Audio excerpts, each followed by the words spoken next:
May dati akong katrabaho. Tuwing alas 12:30, sasabihin niya, maglalakad lang ako. Nagtaka sila. Tuwing kakain, naglalakad siya. Babalik siya paglipas ng 25 minuto, kahit umuulan o may snow. Kakaiba. Alam kong magdarasal siya, kaya tinanong ko, Habibi, sabihin mo lang, magdarasal lang ako. Baka magtanong sila tungkol sa Islam. Bakit di ka magpakatotoo? Sabi niya, takot ako. Ano iisipin nila? Sa Nottingham nag-aral ako, isang Muslim ang lumapit. Mo ang pangalan ko, sabi niya. Naisip ko, ano problema nito? Nakikita naman niya ako. Nagkita kami sa loob ng masjid. Batid niyang isa akong Muslim. Mo ang aking pangalan. Ano ba ang talagang nangyayari? Bakit ba ayaw niyang magpakita sa akin? Natatakot ako sa reaksyon nila kapag nalaman ang totoo. Ibubukod ba o babaguhin ang pakikitungo nila? Kailangan ng lakas ng loob para sabihin, ito ako.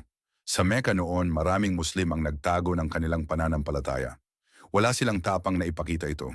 Ngunit may ilan na naglakas loob na magpakatotoo. Si Abdullah ibn Masud, radiyallahu anhu, isang hamak na pastol na nag-aalaga ng mga tupa. Tumayo siya sa harap ng Kaaba sa Mecca at buong tapang na nagbigkas ng mga talata ng Quran. Ang pinakamahabagin, siya ang nagturo ng banal na Quran. Siya rin ang lumikha sa tao at nagbigay sa kanya ng kakayahang magpahayag. Alamahul bayan, binato siya, inatake hanggang dumanak ang dugo. Bumalik siya sa Darul Arqam. Tiningnan siya ng propeta sallallahu alaihi wasallam. Sabi niya, wag nang bumalik, gawin mo mag-isa. Sabi niya, hindi, babalik ako. Hindi nila ako mapipigilang maging ako. Iyan ang tapang.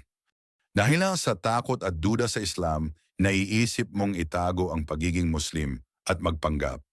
Sa kaibuturan nito, hindi ito paglalahat, may antas ng nifaq. Ano ang nifaq?